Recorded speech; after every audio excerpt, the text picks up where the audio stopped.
मैं हूं आपका दोस्त लक्ष्मीकांत मिश्रा। कहते हैं कि जीवन में जब परिवर्तन आता है तो विचार में भी परिवर्तन आ ही जाता है। आज की हमारी कहानी है परिवर्तन और विचार। एक निर्धन मजदूर दिन भर अपना लहू पसीना एक कर सांझ के समय 2 आने पैसे अपनी चादर में बांधकर घर लौट रहा था। वह नंगे सिर और नंगे पांव था, फिर भी प्रसन्न था। उसके दिल में आशा भरी थी।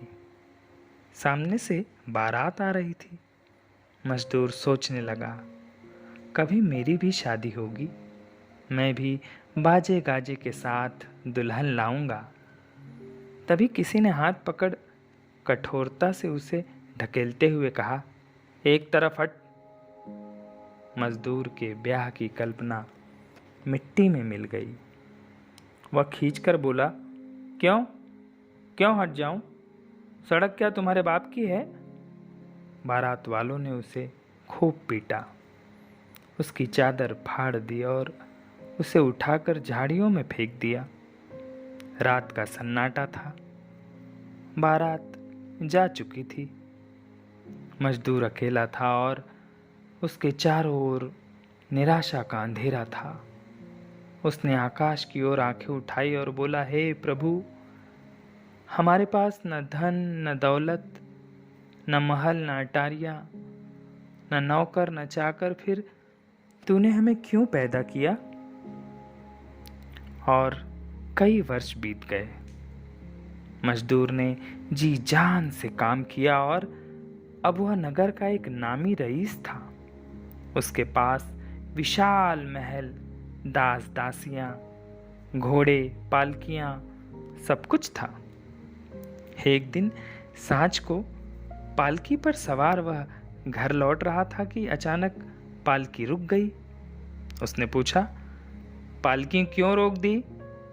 सेवक ने कहा, स्वामी, मजदूरों की बारात आ रही है, उन्हें कहो एक और हट जाएं। रईस बोला, वे कहते हैं सड़क सिर्फ तुम्हारे लिए नहीं है। सेवक ने बताया, डंडे मारकर भगा दो, हमारा रास्ता रोकते हैं। क्रोधित स्वर में वह चिल्लाया। डंडे बरसने लगे। मजदूर चीखते चिल्लाते इधर उधर भागने लगे। उनकी चीखों से पालकी सवार का दिमाग खराब हो गया। उसने कहा, मुझे पालकी से उतार दो, मैं आराम करूंगा। एक और नरम गलीचा बिछा दिया गया। वह आराम से बैठ गया। उसे लगा कि वह पहले भी कभी यहाँ बैठा हो, शायद पिछले जन्म में। उसने अपनी आंखें आकाश की ओर उठाई और बोला, हे प्रभु, इन अभागे मजदूरों के पास कुछ भी नहीं, तूने इन्हें क्यों पैदा किया? क्या सिर्फ इसलिए कि ये हमारे रास्ते का रोड़ा बने और हमारा समय नष्ट करे?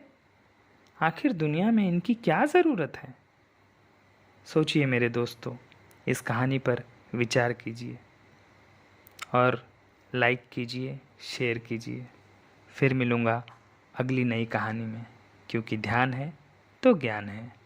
धन्यवाद।